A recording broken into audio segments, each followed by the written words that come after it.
Hey everyone, it's Alexandra. I'm back with Guido, also known as Neoriceisgood, and we're here to talk about the next update, the Dino update for Dwarf Fortress. I'm so excited. Hello everyone. I think the more accurate name would be the extinction update, because there's a lot of dinosaurs in there, but also stuff like synapsids and stuff from the Cambrian explosion. That is true. I think like Dino is like the shorthand, and then people are like, oh, you're just doing like T-Rexes, and it's just like, why would you ever assume that we're only doing like the basics, right? Like it's like, this is Dwarf Fortress. I fought to get like a very large number in there, which required me to do a lot of art because there was a deadline, but I was very fast about it, so we got a lot of species in there. I like learned new ones, and I was a dino kid. I did ask Tarn for the final number. It is 100, which is a very beautiful, clean number. Yeah. And this includes dinos, extinct animals, but also dino men, which I know people were asking about. But we can definitely say the dino men are coming as well. Oh, all 100 extinct animals come with their own man/human hybrid version. Every single one of them. There's obviously like a billion different creatures to choose from, so many dinos, so many extinct creatures. How did you, I'm going to say like narrow it down to 100, because like that is really what happened, I feel. Yeah, so in the process, originally we had actually narrowed it down to around 70-ish. And I was like thinking like, 100 would be cool though. It's like, it's the big number, right? And basically I knew what the deadline would be. And I did kind of like ask like, hey, if I like finish the 70 way before the deadline, would there be space for more? And I managed to shove like 30 extra ones in there by just being like very fast. Oh. The process of choosing, we started basically by me just asking like Tarn, hey, what's your favorite dinosaur? Which is how the Ankylosaurus managed to make it onto the list. It was my very first one. Then I chose my favorite extinct animal. I think it's not technically a dinosaur, but it's the Charovipteryx. Beautiful creature. It flies with its hind legs. And it's the only creature we know that does that. Like everything usually has arms that they fly with, bats, birds and stuff. Insects from the back. But the Charovipteryx has like its legs has wings on it. A very interesting picture. For the other ones, we tried to kind of go for different sources. One of them is basically that Tarn went around and just asking everyone in the dev team like, hey, do you have a favorite? And I think almost every programmer, artist was just asked like, hey, we're going to have a whole boatload of these things. If you have a favorite, get it in there. I will say I was also sometimes going around with friends who weren't in the know as to what I was doing and just randomly asking like, hey, do you know any weird dinosaurs or something to kind of throw things in there? And as we started getting closer to the final number, the focus was very much on visually unique or culturally or historically relevant. For example, when we had like 10 slots left, like near the end of it, it was like, okay, what are we missing? And for example, we realized that we didn't have like a Tiktaalik yet, which is like one of the like, it's a meme creature. There's a lot of memes around it, but it's also like the creature most associated with like the evolution of like stepping onto land. Mm-hmm. That needed to be there. So at the start, it's kind of like, hey, what's fun? What does the team want? What interesting things can come in there? Like I learned, for example, from one friend that Cosmoceratops exist. I was like, oh, that's cool. I can kind of like make it look galactic in exploration. But near the end, it was also like, what's missing? What's unique? What really like fits in there as visually interesting? So one thing that I found fun to do while I was working on these, there was a new dinosaur discovered, which was Spinosaurus mirabilis, which is like the Spinosaurus, but it has like a horn on its head. So I think that was fun to do because it's like, okay, this thing was just discovered. Sure, let's throw it in there right away.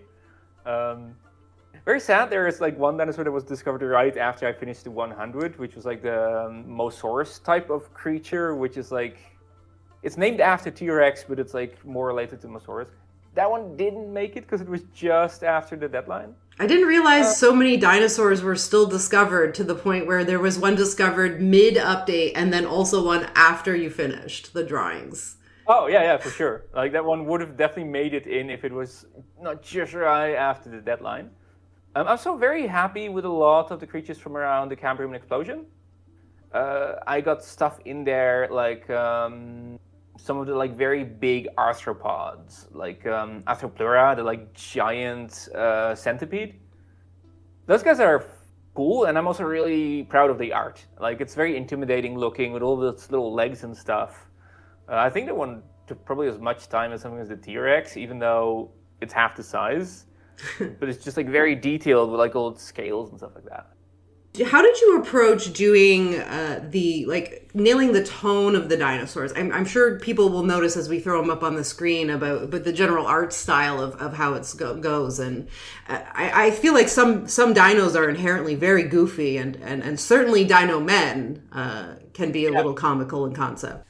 Yeah, so with the dinosaurs, there's a bit of a contrast because like with the previous portraits that I've done for like the animals and stuff, there's just material you can reference for what the animal looks like, especially with the more updated ones where they're more focused on realism. With dinosaurs, you can't really do that. Initially, I kind of started, I have this dinosaur book that I once got in Canada in Drumheller, where I just kind of like looked at references, looked kind of what like animals were drawn like. But I didn't because the coloration, how they look, if they have like markings and stuff, it is usually up to artistic interpretation. And I didn't just want to take an artist's interpretation and go like, okay, well, this artist has drawn a dinosaur like this, let's do it exactly the same. So usually what I did was I took like a couple of references, like if there's something like, let's say the Allosaurus or something, I took like 5 images and I tried to kind of average the vibes of them. And usually, like, if you find a bunch of references, if you look very carefully, you might notice where some of the inspiration came from. But I tried kind of going out of bone structure and stuff to like really go in there. But also just a mix of colors that made dinosaurs look kind of unique. Like if there were dinosaurs that had like a very similar build, yeah, I might make one a bit more green, one a bit more grayish. Specifically to use the coloration where we have a lot of freedom because like we don't know to make them look unique. And I know like a big part of the seemingly a debate is like scales versus feathers, and how much feathers should you include versus how many scales, and so like where does that fit all into like what you see with the references? Okay, I will admit that's a tricky one. I know that when it comes to raptors, of which we have a whole bunch, and Archaeopteryx, which is kind of in a similar vein, we know those guys were very feathered and probably quite colorful is the assumption. So for those guys, I went like floofy tails, feathery heads, kind of like the prehistoric bird type of appearance. With the larger dinosaurs, there are some where there is reasons to believe they might have, but for example, I've never really seen references to stuff like Brachiosaurus and stuff to have feathers. So I kind of went off of material. I will say to all of the like completely up-to-date dinosaur fans out there, I did my best. I had to do 100 of them in a couple of months. So if there's any where I kind of messed up the anatomy or there should be more feathery, there's a lot of source material out there and I couldn't always fully realize which one are the most up-to-date ones.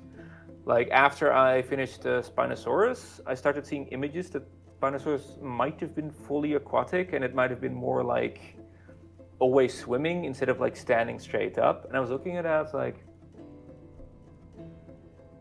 oh yeah, maybe, I don't know. We have a lot of eras represented. We have the Pleistocene, Pliocene, Miocene, Eocene, Paleocene.